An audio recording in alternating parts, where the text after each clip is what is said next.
Everyone knows that the concept of the mitzvah tanks, the tanks of Mivtzoyim, started in the Lameds, around Lamed Daled, Be'erech. But in truth, something very similar happened much before.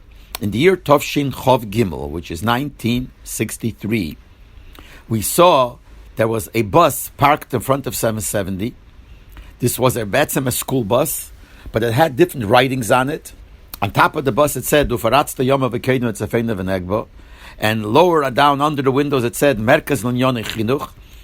And we heard that this was a bus bought by a person called Reb Aaron Klein. Reb Aaron Klein was somebody who originally came from Vienna. He was very close to the Rebbe. He learned in Montreal, I think, at Temchat Mimim. And he was very, very close to the Rebbe, very much Ibirigem to the Rebbe. And he bought this bus just to show who he was.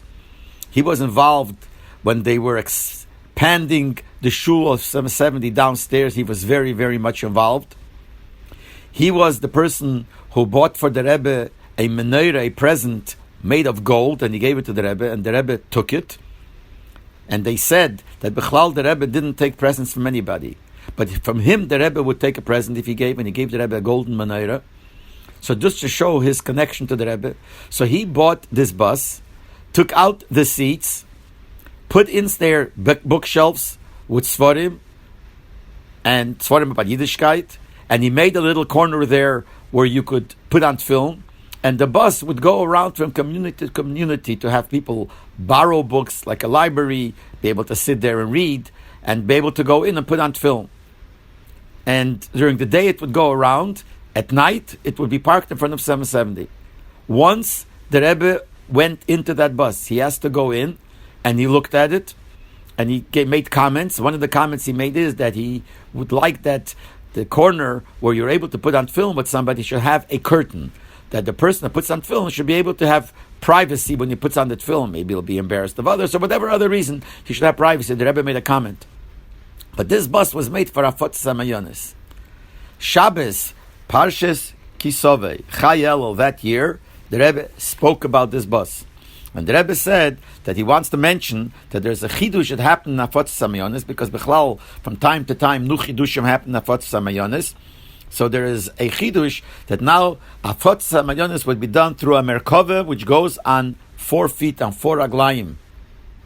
This was a play on words, I guess, of the merkava that we learn in Tanakh, the merkava of Yecheskel. We always talk about the 4 aglayim merkava, the 4 legs of the merkava.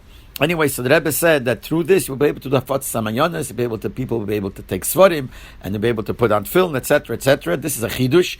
The Rebbe connected to Bechlal. It's before Rosh Hashanah. Rosh Hashanah is a time when the Alter Rebbe says in Tanya that there is a Eir Chodesh, a new Eir, every Rosh Hashanah comes down to this world. So this is also a chidush in Afot Samayonis.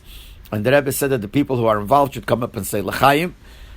And the Rebbe gave it very much chshivas. And that bus taki went around from community to community. And there were people who drove it, and they would take it around, and people utilized it a lot. Summertime it went to the country, and it went from bungalow to bungalow colony, and people would go in and people would use it, and this did a lot in the Fat Samionis. And this was all done by this Reb Aaron Klein, who was very, very close to the Rebbe and wanted to do things to give Nachas Ruch to the Rebbe, to do what the Rebbe wanted. Then eventually this stopped. I don't know why, maybe because the bus broke down, I think, I'm not sure, I don't remember exactly how it stopped. And years later, started the concept of the mitzvah tanks.